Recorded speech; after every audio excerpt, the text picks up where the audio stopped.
মালয়েশিয়ার রাস্তাঘাট সব কিছুই সুন্দর। আমি যতগুলো দেশ ট্রাভেল করেছি তার মধ্যে থেকে আমার কাছে সবচেয়ে ভালো লেগেছে মালয়েশিয়া। যদি মালয়েশিয়ার সিটিজেনশিপ পাইতাম তাহলে হয়তো বা অনেক অনেক ভালো হইতো, কারণ এখানে সব কিছুই সাজানো গুছানো, পরিষ্কার, সুশৃঙ্খল, সবাই দেশের পক্ষে। আমাদের দেশে সব হইল পরকীয়া প্রেমিক, মানে দেশ প্রেমিক না, সবাই হইল পরকীয়া প্রেমিক। যে পরকীয়া বলতে কীরকম, কেউ হইল পাকিস্তান প্রেমী, কেউ হইল ইন্ডিয়া প্রেমী, দেশ প্রেমী কেউই না। আমাদের দেশের অবস্থা হইল এরকম। আবার এর মধ্যে আবার ভাগ আছে, এক একজনে এক এক দলের প্রেমী। কিন্তু অন্যান্য দেশে আপনি এরকম পাবেন না।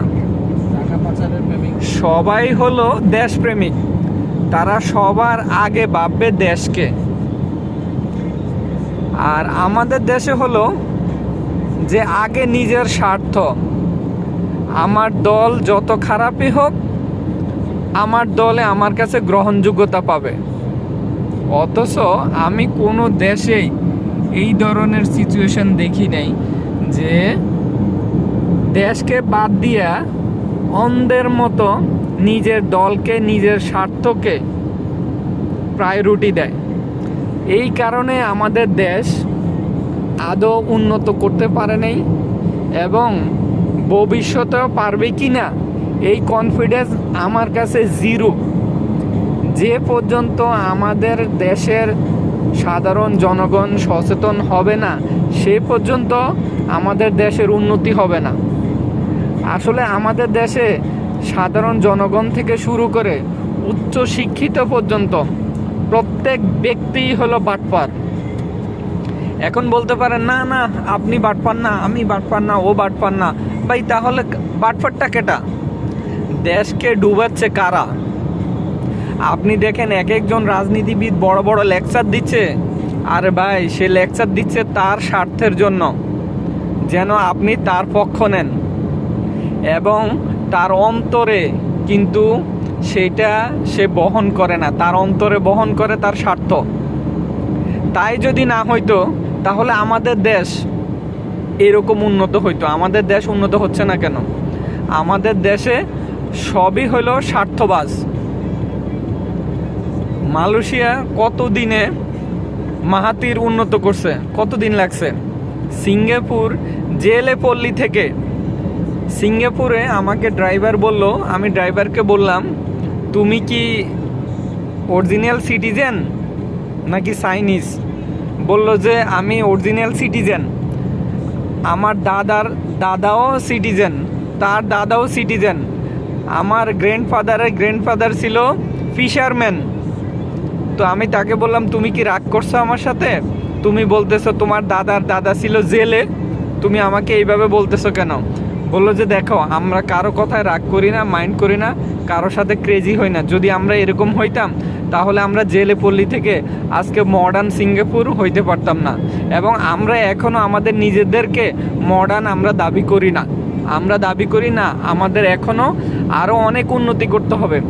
কিন্তু আমাদের দেশে ডিজিটাল চিল্লাইয়া শেষ। আরে আমাদের দেশ ডিজিটাল হয়ে গেছে, উন্নত হয়ে গেছে, একেবারে ইউরোপ আমেরিকা হয়ে যাচ্ছে আমাদের দেশ। আসলে দিন দিন যে কি তলানিতে যাচ্ছে এটা কেউ বুঝতেছে না। আমরা মনে করতেছি আমাদের দেশে মেট্রো করে ফেলছে, পদ্মা সেতু করে ফেলছে, আমরা সিঙ্গাপুরের এক ধাপ এগিয়ে যাচ্ছি, কানাডার জাস্টিন ট্রুডো থেকে একটু কাছাকাছি আছি, আমরা এরকম ভাবি। আসলে ওই যে মানুষ বলে বাংড়ি বনে শিয়ালি বাঘ, আমরা অতটুকুর মধ্যেই সীমাবদ্ধ, যার কারণে আমরা মনে করি হাই রে পদ্মা সেতু হয়ে গেছে, কি উন্নত আমরা হয়ে গেছি। আসলে দেশের বাহিরে বের হয়ে দেখুন আরও কত উন্নত, কত সুশৃঙ্খল দেশ আছে, আর আমরা কতটা বিশৃঙ্খল আছি।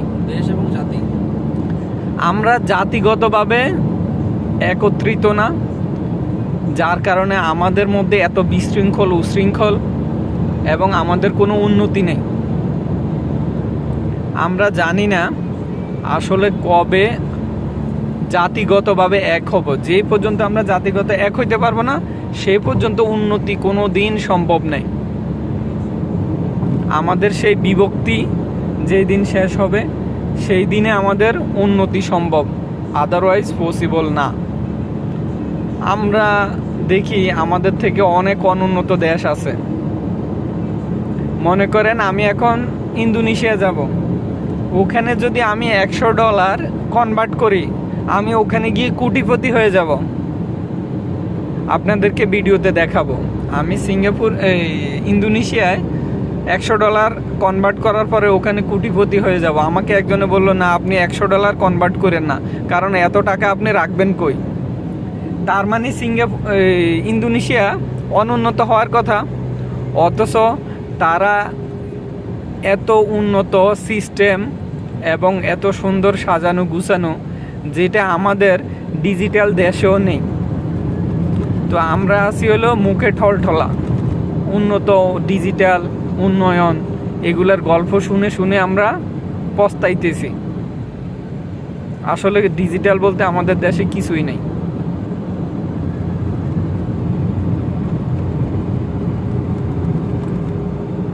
ডিজিটাল বলতে আছে তো